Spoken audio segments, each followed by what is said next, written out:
opposed to January 4th when you played that bowl game in Texas? I mean, I didn't play in the bowl game, but just having to change, from last year. I mean, last year was last year.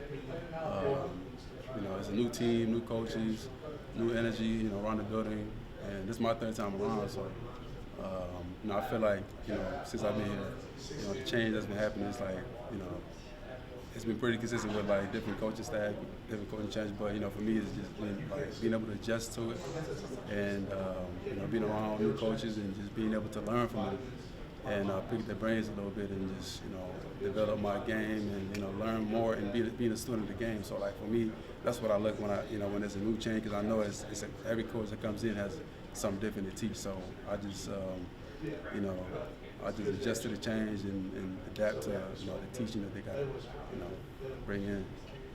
The accountability part, is it get to the meeting 10 minutes before it starts and make the most of every second? Yeah, I think being able to, like, the accountability, as you say, is high, and Coach Kelly demands a lot from us as far as being on time, doing the little things, taking care of this, because that's what is going to take us far. Not only in football but in life. So I think taking care of the little things outside of football and keeping that same mentality, to carry it on, because consistent creating great habits is what's going to take us far. So I think for him, he emphasizes that around the building and around the team, to every single one of us. So I can respect that from him. So for sure. Ali, how big is this attention to detail now with this team? I think it's big because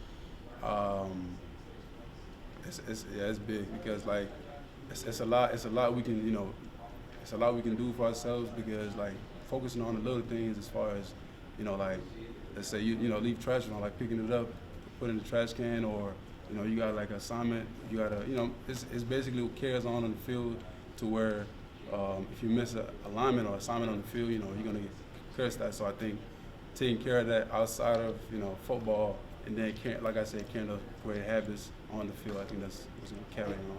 Have you guys done that before?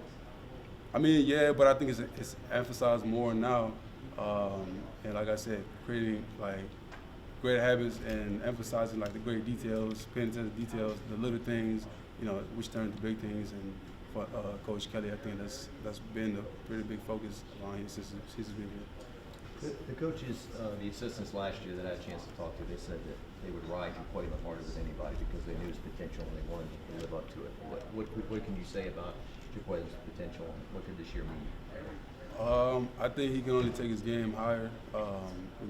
He spent time around two different coaching staffs, so I think for him this year could be another stepping stone to being, taking his game to another level. And I think the sky's the limit for him, because he has a lot of potential, like you said. So the only thing he can do is just taking the coaching and being able to adjust to playing a different position and just making himself a game changer, really. Do you like the way practices are being run? Do you think you guys are maximizing your Yeah, time? I think it's pretty efficient. Going from period to period, transitioning, and it gets a lot more out of us. And I think for us to being able to adjust to that, I think for us it's a pretty good change. Because we get a little break and then get right into it and just keep on going. Even though we're out there for a couple of hours, not too long. So I think it demands more from us, and it makes us go even harder. How long were practices last year? Probably about 2 hours. And they're about an hour and a half now? Something like that, yeah.